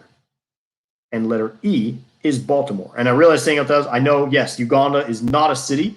I should have been just more generic. I should have just said places. The others are cities. Uganda is not. Okay. So letter A is Dublin. Letter B is Uganda.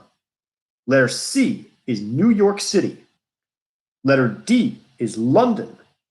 And letter E is Baltimore. All right. I'll hold this up for a little while as a place to see what, but you have 3 minutes to guess. Starting now. Good luck.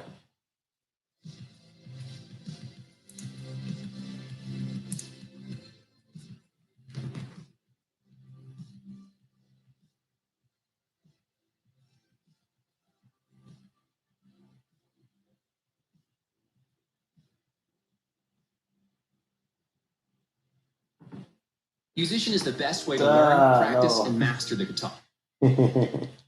Invasive ads.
Okay, and that is time. That's 3 minutes. I hope you had plenty of time to get the answer to the question. Let us discover it together.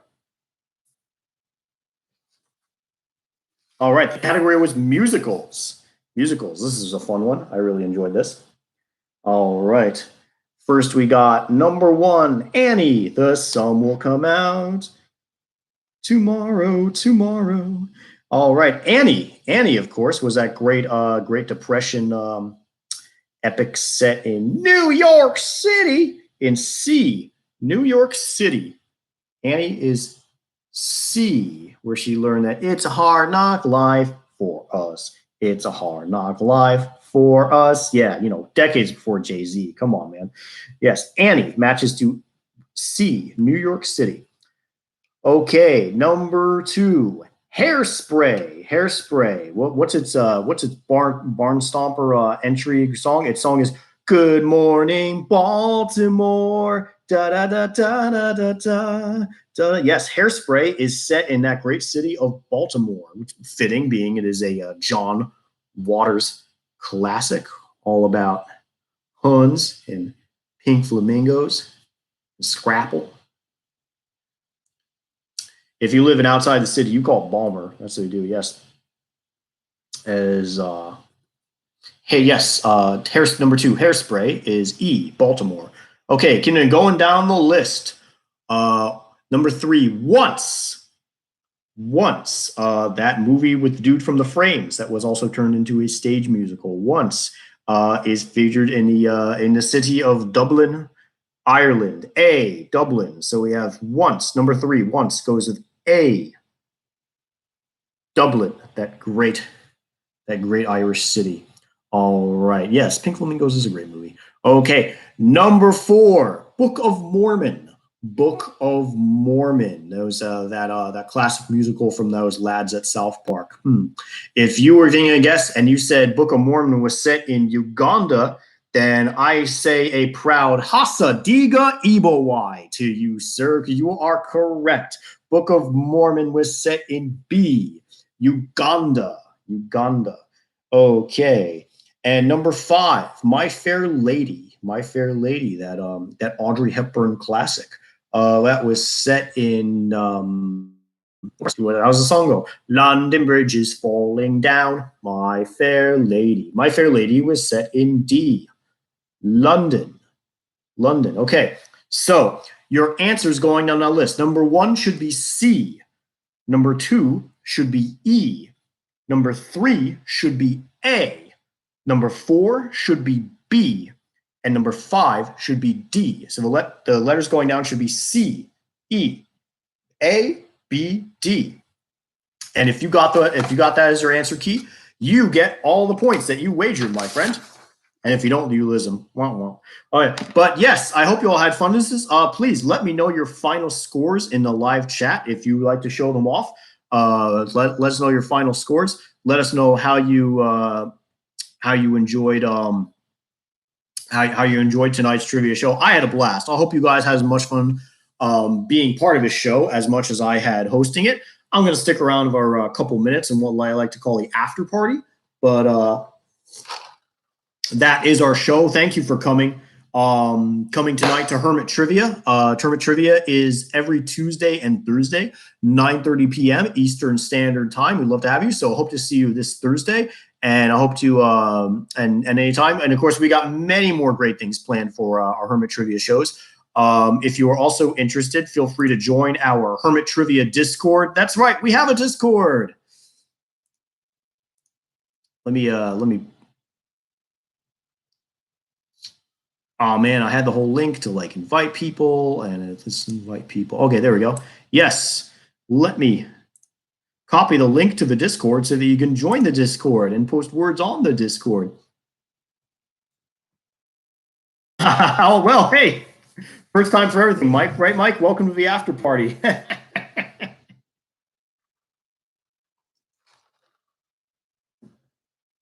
Nothing like a good after party. Oh, thank you, Josh. My pleasure. I'm glad you enjoy yourselves. I really enjoyed this as well. Yes, we got the Discord thread, so feel free to share your thoughts. I'll probably share some more thoughts about the party, maybe some funny somebody post questions and everything. I'm still stuck on that Spice Girls one, so I gotta like do that. But I'm also, that's where I announce Zoom chats. I sort of have a little Zoom chat thing I've been doing on weekends to announce the state of the show.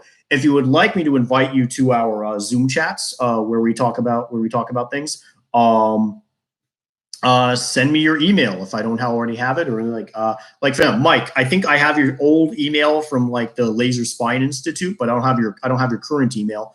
And anyone who's interested in joining our Zoom chats, we just we shoot the shit, we catch up, we talk about the show, we talk about other things because it's an ongoing, growing process. I'm adding new stuff. I'm figuring out old stuff.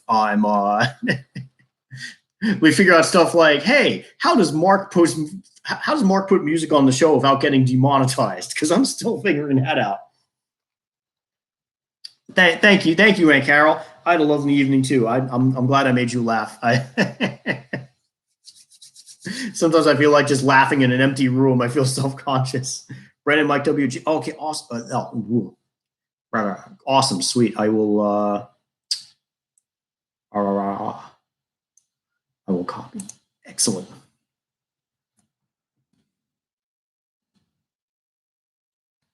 I'll write that down for later.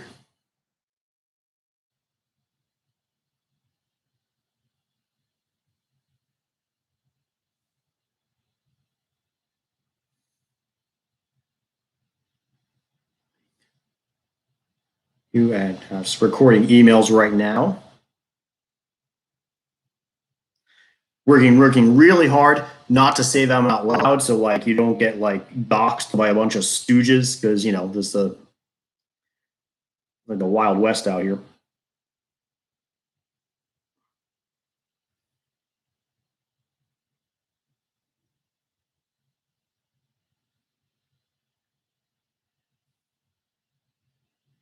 Yeah, that sounds great. We've been doing this week we did Monday, but we usually do our Zoom chat. Good night, Josh. Thanks again.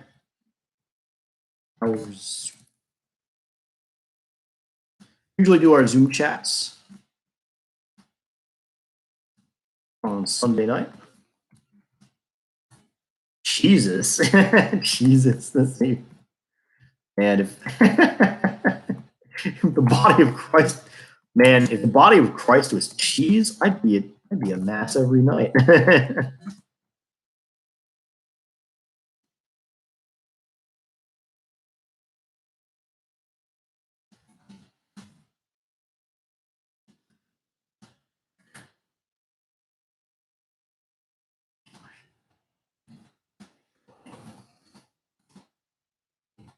Hi, Josh. Thanks for playing. Miss you.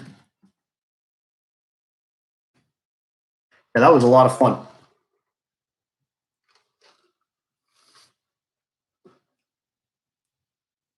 A lot of it too. There's a lot of stuff I want to add to the channel that I just have to get my butt off and start running. Like, I feel like I'm getting a regular enough visit. I got to start up the Patreon, get that rolling, get that. It'll probably be like, just a nice little start. Say, hey. And then when I do that, I figure if I get enough, like, that might be a good topic for the Zoom chat. Zoom chat topic. Patreon tiers.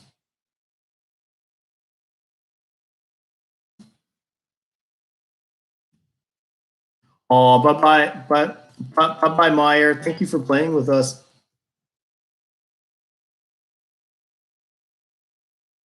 Bye. Good night, Lisa. Thank you so much for coming out. You did really awesome tonight. You really rocked it with all the questions. Well done, Lisa. It was awesome. And I'll see you. I don't see you sooner. I'll see you. Love you too. I'll see you Sunday for your Jackbox game. I've been having a lot. If you think you have friends who would be interested in watching this, if you think like, yeah, if you know people, sweet. If you know people in your life who are like the rest of us stuck inside and would be highly amused watching some drunk beardo read off a bunch of trivia questions, then yeah, please invite them. The more the merrier. Let them know. let them know they're in.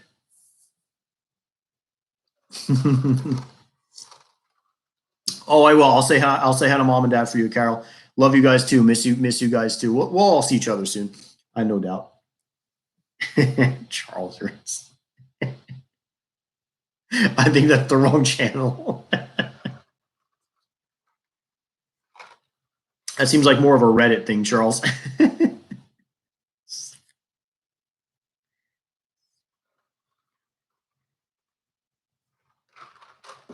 Big psychic hugs to everybody. Love it. Good night, Carol. Yes, so this is the after party. I don't know much longer it's going to stick around because I do have to teach classes in the morning, but it's I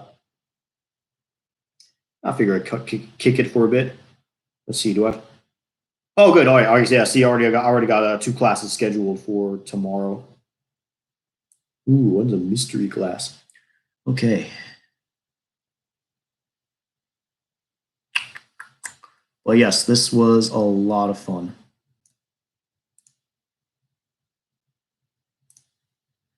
I'll post the Discord link again.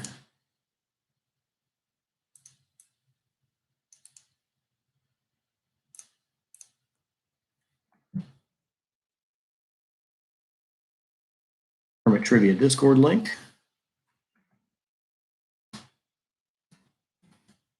How much of an after party? I'm like, can I freshen anybody's drink? Good night, Charles.